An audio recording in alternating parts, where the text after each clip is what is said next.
아침에 눈을 뜨면 하는 저만의 작은 루틴이 있습니다. 가장 먼저 하는 일은 부스스한 몸을 일으켜 이불을 정갈하게 개는 거예요. 성공한 부자들은 모두 이불을 갠다고들 하죠. 사실 이불 하나 갠다고 당장 부자가 되는지는 잘 모르겠습니다.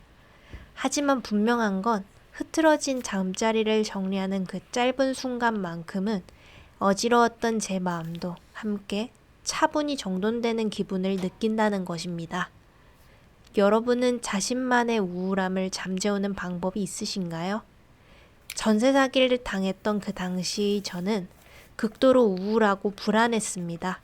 매일 술도 마셔서 마음뿐만 아니라 건강까지 악화될 정도로 상황은 좋지 않았어요. 끝을 알 수 없는 부정적인 감정들이 파도처럼 저를 덮쳤던 시기였습니다. 그렇게 몇 달을 무기력하게 보내다 문득 유튜브 알고리즘을 통해 저와 비슷한 아픔을 가진 분들을 보게 되었어요. 그리고 그분들은 그 깊은 늪에서 스스로를 건져 올려 조금씩 나아가고 있음을 확인했습니다. 그때 저는 알게 됐어요.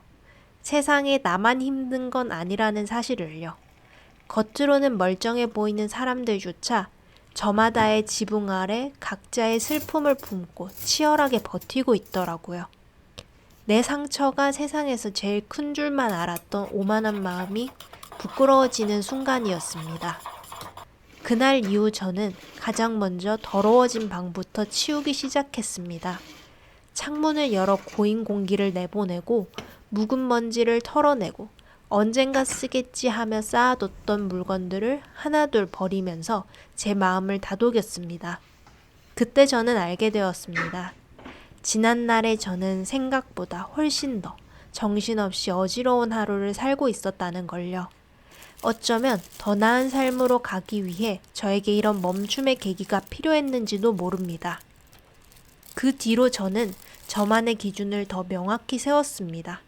쓰지 않는 물건과 옷, 유통기한이 지난 음식들을 비우는 것부터 시작해서 나에게 부정적인 에너지를 주는 사람이나 환경, 심지어 독이 되는 알고리즘까지 멀리하기 시작했죠.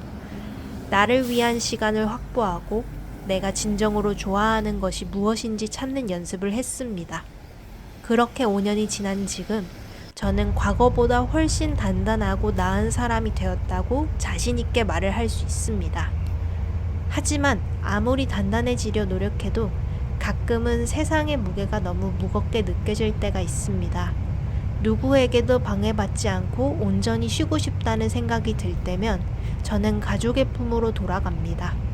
본가에 내려가 현관문을 열면 가장 먼저 저를 반기는 건 엄마와 아빠의 목소리입니다.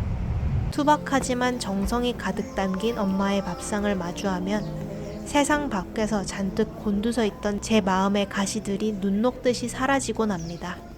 잘 차려진 밥 한 끼를 배불리 먹고 가족들과 실없는 소리를 하며 웃다 보면 비로소 다시 앞으로 나아갈 힘이 차오른다는 걸 느낍니다. 결국 저를 다시 일으켜 세우는 건 이런 소박하고도 따뜻한 사랑이더라고요. 지난 영상에서 제가 조금은 나아졌다는 이야기를 했을 때 정말 많은 분들이 응원을 보내주셨습니다. 그 따뜻한 댓글들을 하나하나 읽으며 제가 오히려 더 큰 위로를 얻었습니다. 과거에 제가 누군가의 영상을 보며 희망을 얻었던 것처럼 제 이야기가 지금 힘든 시간을 보내는 누군가에게 작은 곁불이라도 되었으면 좋겠습니다. 비록 저는 대단한 사람은 아니지만 제가 받은 위로를 여러분께도 전하고 싶습니다. 오늘도 긴 이야기 들어주셔서 감사합니다.